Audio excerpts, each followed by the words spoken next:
आप सभी का हमारे YouTube चैनल पे बहुत बहुत स्वागत है। आइए जानते हैं वर्ष 2023 में जया एकादशी का व्रत कब किया जा रहा है। तो जानेंगे व्रत के शुभ मुहूर्त के बारे में, पारण समय के बारे में। तो आइए जानते हैं इन सबों के बारे में। हिंदू धर्म में एकादशी व्रत का बड़ा ही विशेष महत्व माना गया है। एकादशी का व्रत जो कि हर माह के कृष्ण पक्ष और शुक्ल पक्ष की एकादशी तिथि के दिन एकादशी का व्रत किया जाता है। इसे एकादशी या 11 व्रत के नाम से जाना जाता है। एक वर्ष में 24 एकादशी का व्रत होता है। वहीं पे अगर अधिक मास हो तो 2 बढ़कर 26 एकादशी का व्रत होता है। हर व्रत का अपना अपना विशेष महत्व माना गया है। इसी प्रकार से माघ माह के शुक्ल पक्ष में पड़ने वाली जया एकादशी व्रत का अपना विशेष महत्व माना गया है। जो भी सच्ची श्रद्धा के साथ जया एकादशी का व्रत करते हैं, इस दिन भगवान विष्णु, माता लक्ष्मी और भगवान श्री कृष्ण का पूजन करते हैं। उनके सभी प्रकार के पापों का नाश होता है। जब व्यक्ति के पाप और ताप नष्ट होते हैं, तभी उनके पुण्यों का उदय हो पाता है। उसके बाद ही सांसारिक सुखों की प्राप्ति हो पाती है। यह व्रत जो कि अकाल मृत्यु का भय दूर करने वाली, भूत प्रेत पिशाच आदि योनियों से मुक्त करने वाली और पितरों को सदगति प्रदान करने वाली है। जो भी एकादशी का व्रत रखते हैं, उन्हें एकादशी व्रत के लिए जो कि 10वीं के दिन से व्रत के नियमों का पालन करना चाहिए। 10वीं तिथि के दिन जो कि सूर्यास्त होने से पहले ही भोजन ग्रहण करना चाहिए और उस दिन जो कि शुद्ध और सात्विक आहार ही ग्रहण करनी चाहिए। और सूर्यास्त के बाद अपने दांतों को अच्छे तरह से साफ कर ले, ताकि दांतों में कोई भी अन्न का रेशा ना होने पाए। रात्रि में ब्रह्मचर्य का पालन करते हुए भगवान नाम का स्मरण करते हुए 10वीं तिथि के दिन सोना चाहिए। और एकादशी तिथि के दिन जो कि सुबह ब्रह्म मुहूर्त में उठ करके नित्य क्रियाओं से निवृत्त हो करके गंगा नदी में, तीर्थों आदि में स्नान करनी चाहिए। वैसे ही माघ मास का जो कि माघ के महीने में गंगा स्नान, प्रयाग आदि में स्नान जो कि अनंत गुना पुण्य फलदायी माना गया है। और इस दौरान भगवान विष्णु का पूजन करना भी अनंत गुना पुण्य फलदायी माना गया है। तो अवश्य ही गंगा स्नान करें। अगर गंगा नदी में स्नान ना कर पाए, वहाँ ना जा पाए, तो घर के नहाने के पानी में ही थोड़ा सा गंगा जल मिला करके माता गंगा का स्मरण करके स्नान करना चाहिए। शुद्ध वस्त्र धारण करके व्रत का संकल्प लेना चाहिए। आपके मन में जो भी इच्छा हो, जो भी कामना हो, वह प्रभु से कहें और कहे कि यह व्रत मेरा निर्विघ्न पूर्ण हो, आप हमें आशीर्वाद प्रदान करें। इस प्रकार से भगवान से प्रार्थना करें।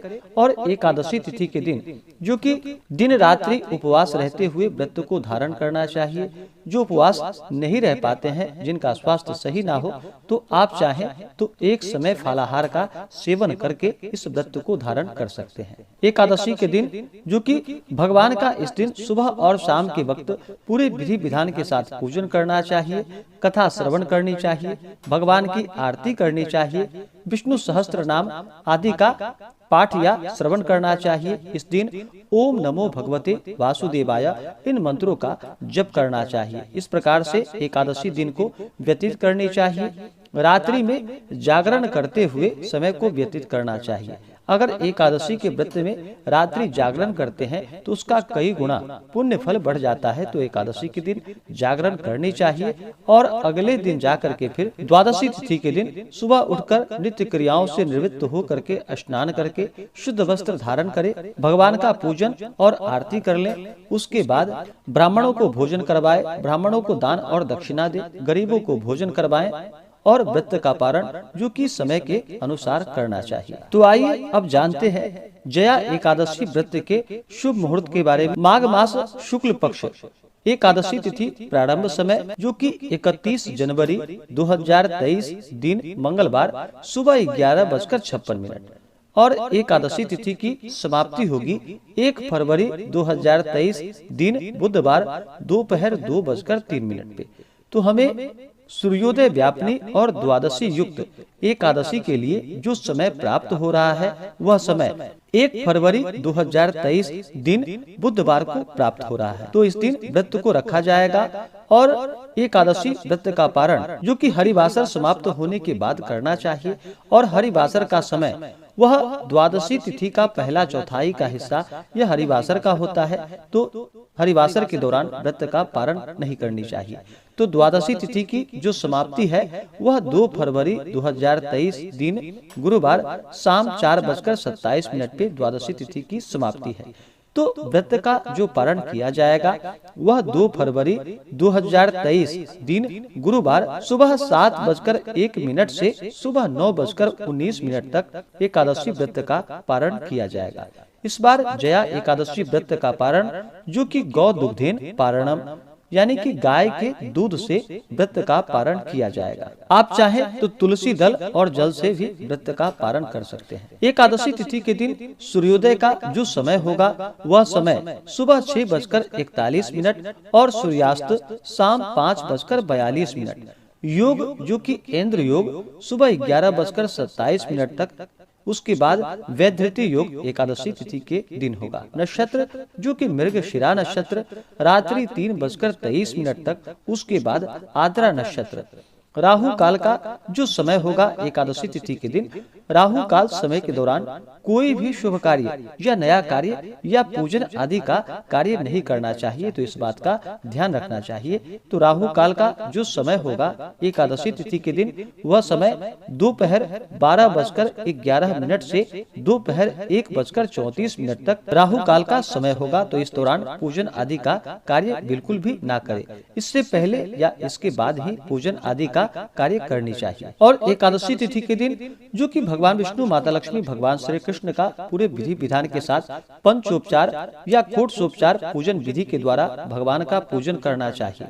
खासकर जया एकादशी के व्रत में जो कि इस दिन भगवान को पंचामृत अवश्य ही चढ़ाएं और भगवान को गुड़ एवं बादाम युक्त भगवान को भोज्य पदार्थ अर्पित करने चाहिए और उसे प्रसाद के रूप में भी ग्रहण करनी चाहिए। एकादशी व्रत के दौरान जो कि अगर कोई घर पे आपके पास याचक आते हैं तो याचक को खाली हाथ नहीं लौटाने चाहिए। अपने श्रद्धा और सामर्थ्य के अनुसार उन्हें आपसे जो भी बन सके अन्न वस्त्र जो भी हो उन्हें अवश्य ही प्रदान करनी चाहिए। माघ मास शुक्ल पक्ष जया एकादशी के व्रत में जो कि गुड़ और तिल के दान का बड़ा ही विशेष महत्व माना गया है, तो खास करके द्वादशी तिथि के दिन तिलों का दान करे, अन्न वस्त्र उपाहन आदि का दान करे। सर्दी का मौसम है तो कंबल आदि का दान करे। आपकी जो भी श्रद्धा हो अपने सामर्थ्य के अनुसार अवश्य ही दान करनी चाहिए। इससे अनंत गुना पुण्य फलों की प्राप्ति होती है और भगवान विष्णु, माता लक्ष्मी, भगवान श्री कृष्ण की कृपा से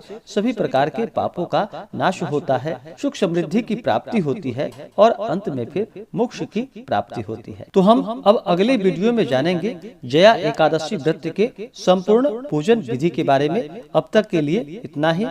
तो आशा करता हूँ कि यह जानकारी आपको अच्छा लगा हो। ऐसे ही ज्ञानवर्धक जानकारियाँ प्राप्त करने के लिए हमारे इस चैनल पे अगर आप नए हैं तो चैनल को लाल बटन दबा करके सब्सक्राइब करें, साथ में बेल आइकन घंटी को दबाएं ताकि मेरे वीडियो का नोटिफिकेशन आपको समय से मिलता रहे।